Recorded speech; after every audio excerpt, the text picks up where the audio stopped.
People of the State of Michigan versus Galloway, case number 2019-272-265-FC. Good afternoon. Please state your appearances for the record. Good afternoon, Your Honor. Danielle Hagman Clark on behalf of the people. Good morning, or good afternoon, rather. Danielle Russo-Bennett on behalf of the people, Judge. Good afternoon, Your Honor. Scott Shimkus appearing for the people as well. It's a lot of people. Good afternoon, Ellen Michaels on behalf of Mr. Floyd Galloway, who is present in court. Good afternoon. So this is my first time up to the plate with connection with this matter, now that it's been inherited from Judge McMillan. I've read some very interesting lengthy opinions, and some very interesting shorter opinions. Where do things stand? I know that there was an appeal that was, leave to appeal was withdrawn recently with the Michigan Supreme Court. Are there any other things pending? Yes. Defense counsel has an outstanding motion for Frank's hearing.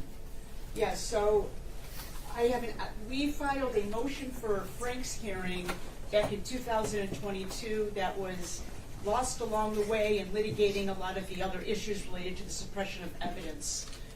Now that that has been mostly resolved, it's time to move on to litigating the Frank's motion, as well as finalizing the conclusion of the suppression of the evidence as a result of the alleged anonymous tip.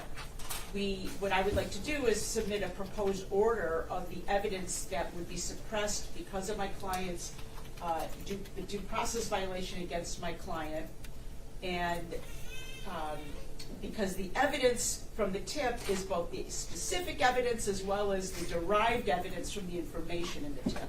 And we need to have clarity on everything that will be suppressed because of that. People? I would like to see what she sends for an order before I weigh in on that. I think that the order that we received from the judge was pretty clear that it was the confidential information. I think defense counsel now wants to say that because this evidence was suppressed, all of this other stuff is suppressed, and we're not prepared to agree to that today. Give them proposed stipulated order. If they disagree with it, then you can, I guess, you get to file a motion.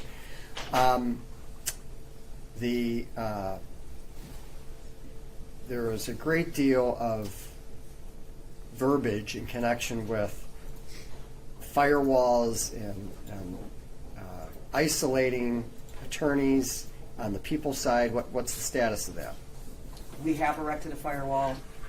It's been up for a long time now at this point. Couple years. So there is an insulated group of folks in the office that have information related to this case, but the 600 other people that work in the office are not able to access it. Isn't that the reverse of what Judge McMillan wanted you to do? Not sure that we would agree with that. The folks who are I litigating... thought the order was that you needed to have attorneys that didn't have access to the confidential information. Once we get done litigating all of the issues, we still have the Franks issue, so that's why we're here.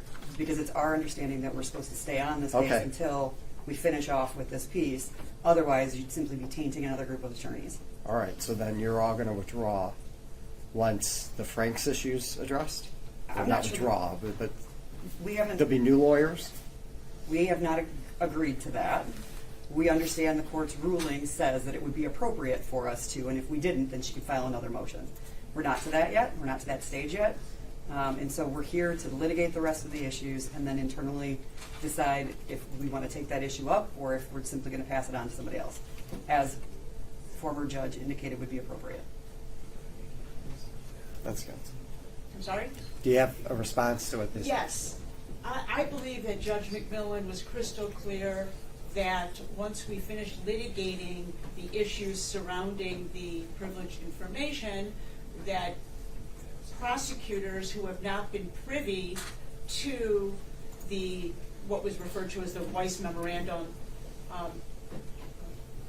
should begin taking over the case.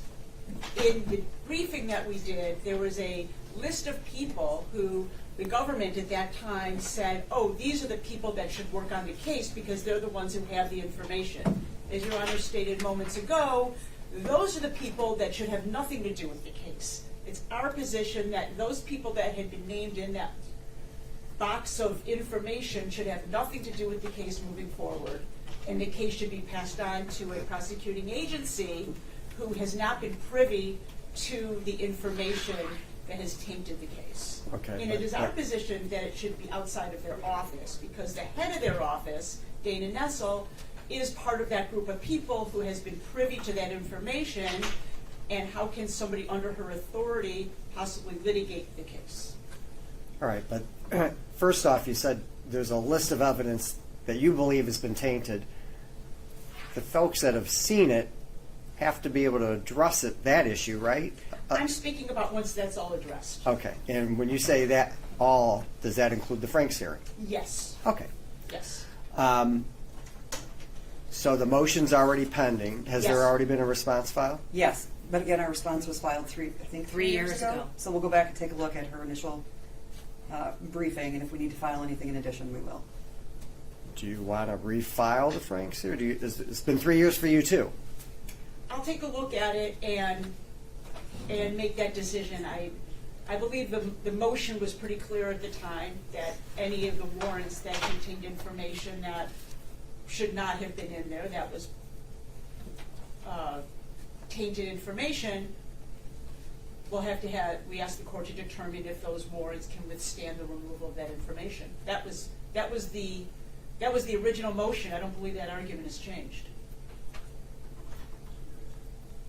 What has happened since is that the judge ruled that, yes, the information is Right. tainted. So now all we have to do is look and see if the warrant. This case is from 2019. Correct. Defendant's been in custody. Yes. I want to move this along so we can get to trial or Yes. dismissal, whatever, a resolution of the case. Yes. Are you asking for any time to review your currently pending, not yet resolved motion on Franks, or are you going to stand on the Franks motion that's already been filed? If you want a couple weeks, you want a I'll month, take you a want couple- I'll you take want a 3 couple months, weeks. you just tell me how much time you want so we can I'll try to get request this thing to a it. couple weeks to review the Franks motion to see if there's any additions or corrections to be made on that. All right. So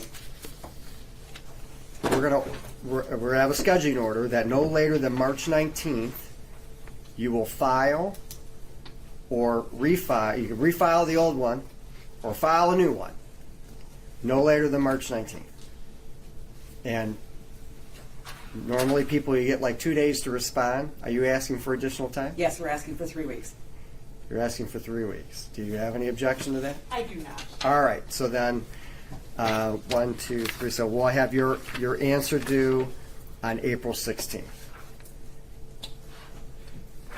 I'd like to set a trial date, but I think that's probably premature. So And if we we'll wait. ultimately are not the lawyers, it's Right, I difficult for us understand. to- Right. Okay. Frank's hearing does not require an evidentiary hearing. Unless you grant one.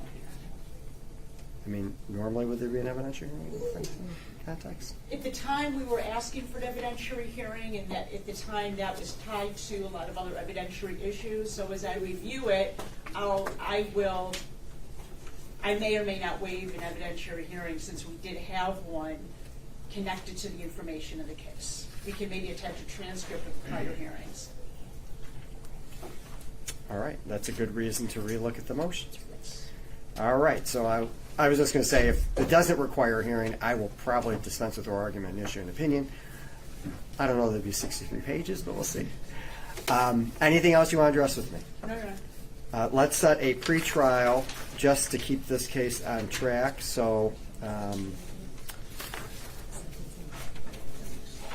why don't we set it for May 7th? Judge, I'm not available that day. I could be available on the 6th or on the 12th, 14th. I only do Wednesdays. Okay. So 14th works if it's 14th. 14th does not work for me. So we could do the 21st or the 28th of May. The 21st works. I'm checking. I mean, there are 3 of you. We travel in a large group. I may be in trial, but I may not be. So I can set it, and I'll know far ahead of time if I have to come. Which date is that? May, which was? 21st, you said? The 21st is fine. All right. That would Second be- at 1 o'clock, Judge.